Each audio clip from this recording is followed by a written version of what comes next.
Hey,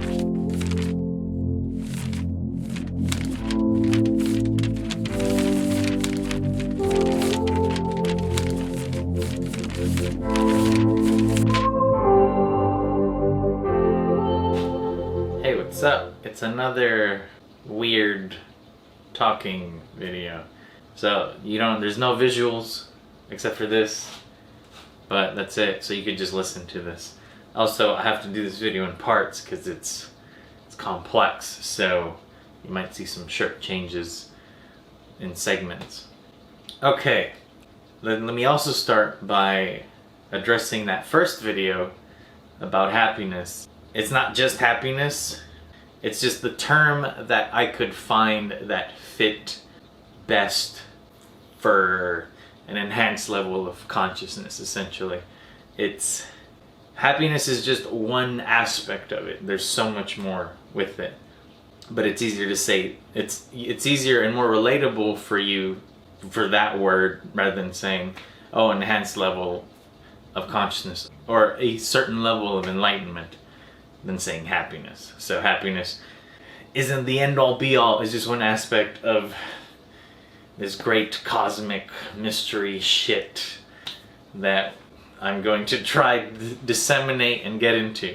First, okay, this video is going to talk about who I am, how the problems that I had, how they came to be, how I solved those problems, and how I'll prevent problems like that, like the ones that I had, and ones similar to that from becoming a reality for me in the future. And my hopes is that you seeing the total picture of what happened to me might give you better insight into yourself, right? In order to understand my problems, you have to understand me, right? So let's start with who I am. So when I was like 15, 14, 28 now, you're still trying to figure out what you want to do in life. Even then, you're not going to figure it out. It takes a while. But when I was 14, 15, I would see like these special forces dudes, like Navy SEALs and Green Berets, and I would see that they had like a really hard life and PTSD and all sorts of terrible shit associated with that. And you know what I thought? 15-year-old kid? You know what I thought? I saw that and I thought, huh, I'd like to live that life. You know who the fuck thinks that? Crazy fucking people. And so I realized at that moment I didn't realize in that moment in time, but now, going back, looking back on it, I'm like, oh yeah, I'm just a fucking crazy person. That's what it is.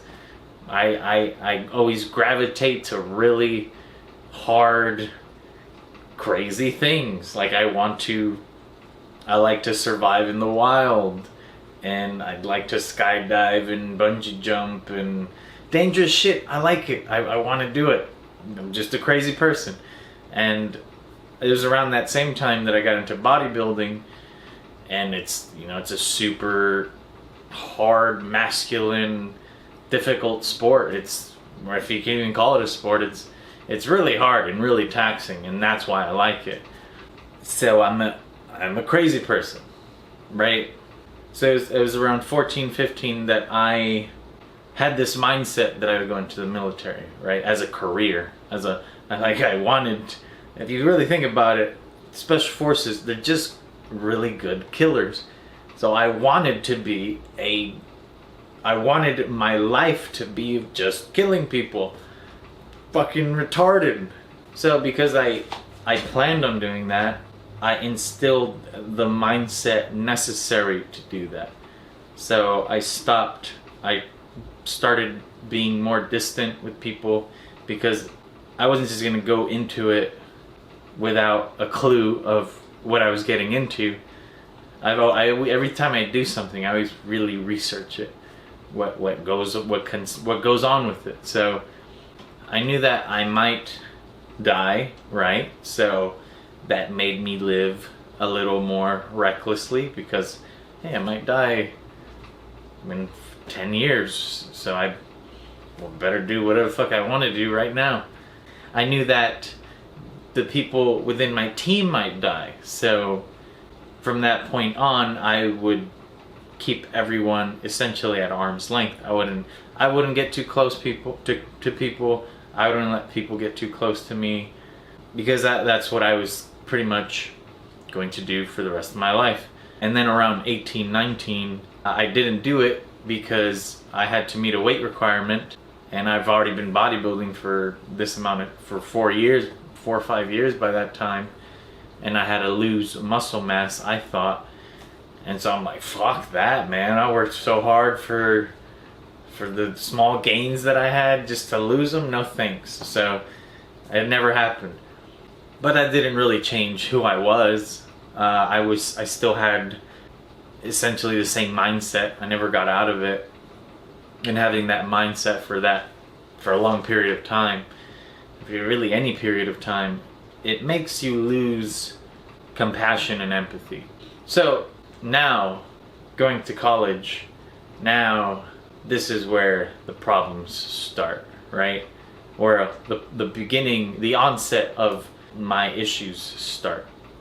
But actually, before I get into that, I forgot to mention, which is pretty critical pieces of information. I never knew my father, and growing up, I never really had a father figure, and my mom would always work, so for a lot of time I was on my own, or like by myself at home. And the time she was home, we didn't have a good relationship. So yeah, okay, now we can dive in to the complexity of the issues. So in high school, I had pretty much my first love, right? And that didn't work out, which, you know, your first relationship it almost always never works out for many reasons. But after that relationship, I was like, you know what? Because I lacked compassion and empathy, and I was too pragmatic. I noticed everyone that dates, just, it never works out. Even people that I knew that were married, they get divorced. Like, the divorce rate was like 50% or something. And so I was like, you know what? The next time, I'm just gonna kind of do what I want, right? So pretty much from when I was 20 to 26, for 6 years, that's a long time. For 6 years, all I did, yeah, for the most part, you could say, I mean, I was still, okay, all I did was, when it came to dating, is lie and cheat on women. That's all I did. And I still focused on school. I still thought I was training hard for bodybuilding because I still wanted to be a pro bodybuilder at that time. But all of those things really suffered without my knowledge because of the problem that I had. So pretty much I would date and kind of lead them on. I had no intention of staying with them. And then, because I lacked compassion and empathy, whenever they would find out that I cheat on them, and they would cry their eyes out, and I cared, I would see them and I cared, but I didn't really feel anything. It was more so like, you'll get over it, this is just another thing, you'll be fine, you'll get over it, see ya. That was pretty much the mentality there. Also, you know, as a young male with muscles and a pretty good amount of female attention, so that does wear on your psyche. It does build up your ego. It's a bunch of variables into that. So that was the problem, and I pretty much lost myself in that problem. I stopped doing the things that I wanted to do, and I was more so living to do the things that I thought I had to do. It's like I was living to feel good, and that's it. I wasn't doing what the conscious part of me wanted to do. Because if I stayed focused and if I didn't get lost in this shit, I would have been a pro bodybuilder by now. I would have so much more videos here. I pretty much would be where I want to be by now. But that comes back to problems. A lot of times there's a problem that you have that you don't realize you have. So how I realized was, I'd say about a year and a half ago, it all imploded, right? Back up a little more. So the core of it was I'd always have to have like 2 or 3 women pretty much on call if I ever, and I realize now that I had this button that I could push, right? And every time I would feel bad, I would push this button. I would feel depressed or whatever, I'd push this button. So I would text someone like, hey, come over, hey, what are you doing today? And then about a year and a half ago, all that kind of imploded. All the women went away essentially. And suddenly this button that I would always push was like gone now. So I couldn't push this button. And then that's where I started to really start to think about myself and figure things out. So pretty much because I was living not for myself, I felt like I needed to have more than one woman with me. I felt like I needed to have a certain amount of sex each week, because if I didn't have those things, I wouldn't feel like a man. If I didn't have those things, I would be unhappy. And so all of those things pretty much integrated into my identity. It became who I thought I was rather than who I actually was. And for the first time, instead of looking outward for happiness or things that I needed, I started looking inward to myself and really thinking about the origin of thoughts and actions, of my own thoughts and actions. Because the way I was living is not normal, was not normal. A lot of my thought processes are not normal. What's normal? It's someone that likes another person and then they're together and they're monogamous and they don't lie to each other, and that's normal. So I knew, okay, I'm not living like that. I don't think like that. So why? Why don't I think like that? Where does that come from? Now we start to really get under the layers of who you are, who you really are. So I had a huge ego, and I had the ego that you think, it was all internal, it would never come out. So we all think of an ego as, you know, that cocky guy who's really into himself. That's the ego we all think of. But what the ego really is, who you think you are. The ego, so everyone has an ego, right? And it's who you think you are, not who you really are. Okay, so we've established the ego-shattering crisis. We've identified the problem, which is hard unto itself. So now we have to find the origin of these problems. Why did I engage in this behavior? Why do I think like this? Why am I like this? When I was lost, essentially, there was times, there was moments where I would think, why am I like this? Why do I do this? Your subconscious is telling you, hey man, you're fucking up. Hey man, what you're doing isn't right. That's your subconscious subtly telling you that. And for a lot of time, I'm like, oh, well, this is just who I am. This is just how I am. This is just my personality. This is just it. So, okay, this is just it. And it's not. It's really not. It's at that point, essentially, your ego has won. Your ego has beaten you. And so to find the layer, to find the source, you have to go through all the layers of your thought processes. Essentially, you have to find the origin of your thought. That's another video. So much like a kid or a child, you know, they always ask why. And that's kind of what you have to do to yourself. Speaking of kids, there's a lot to learn from them, and that's another video. So, why do I feel like this? Why am I like this? Why do I engage in this behavior? Why don't I have compassion and empathy? Why? I would find bits and pieces of why, essentially, throughout the whole time, right? Because I was kind of figuring it out, but I really didn't get it until I did that last show, and I was pretty much stuck at home for 3 months. All I could do was train. Like, I stopped going to martial arts. I stopped script writing. Like I didn't have the mental capacity or energy to do anything. So I was stuck. I couldn't move essentially. And so all I could do was think. And it was at that moment that I had really the most clarity. My sex drive was dead. So at the moment I had the most clarity I've ever had. I wasn't constantly thinking about sex. I wasn't constantly moving, because we have a lot of momentum in our lives, which is another video. So I stopped. I stopped dead in my tracks, and I had to think. In that process, I finally put all the pieces of the puzzle together. And what really helped me, because I didn't do it on my own, there was guidance essentially. Like when I started bodybuilding, I didn't just go into the gym and be like, all right, I'm gonna get swole now.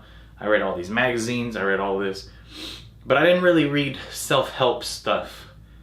What really did it for me was, believe it or not, mythology. And I know that's really hard to understand, but an incredible source of self-help essentially, and life help and all that, is Joseph Campbell. And I won't go too much into it, but Joseph Campbell, he has a really good Netflix special, or it's not a Netflix special. He has a really good show on Netflix called The Power of Myth. Watch that shit. It'll change your life. Him, Carl Jung, Jung, psychologist, and Jordan Peterson has some good stuff, also psychologist.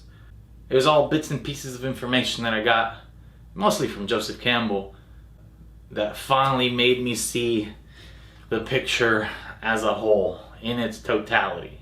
So a lot of who you are today, or who you are now, is really shaped by your environment and your upbringing and where you were born. It has nothing to do with your race. It has nothing to do with where you were born. It has nothing to do with the time period you were born. If I was born in the 1800s, I would be a different person. So really, we all start out as blank slates. That's another video. And we're kind of formed by our environment.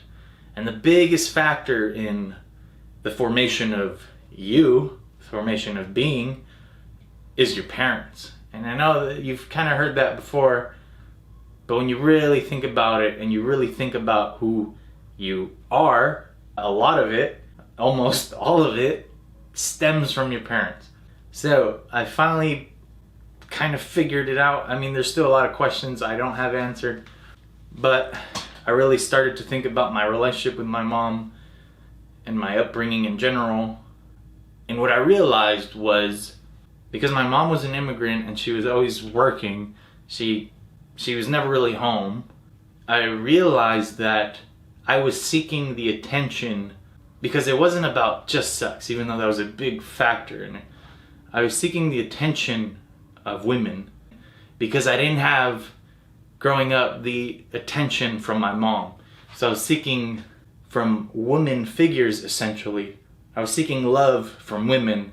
And my mom loved me, but she kind of neglected me. And so I realized, oh, this is why I was committing these behaviors. It's because of that. And the more I thought about it, the more it made sense. And the more I thought about it, the more I saw it clearly.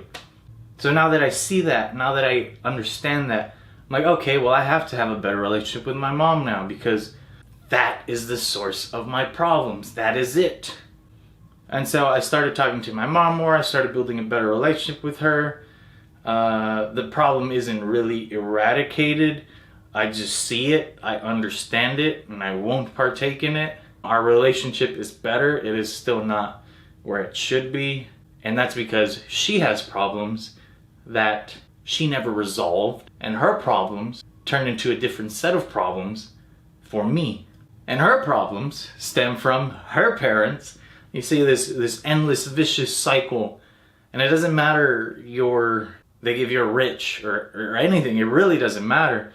If the parent figure hasn't found their center, hasn't found themselves, then that's kind of going to transfer to the children in a different way. It's like a really shitty torch that no one wants to fucking have, and it's just constantly being passed down for generations.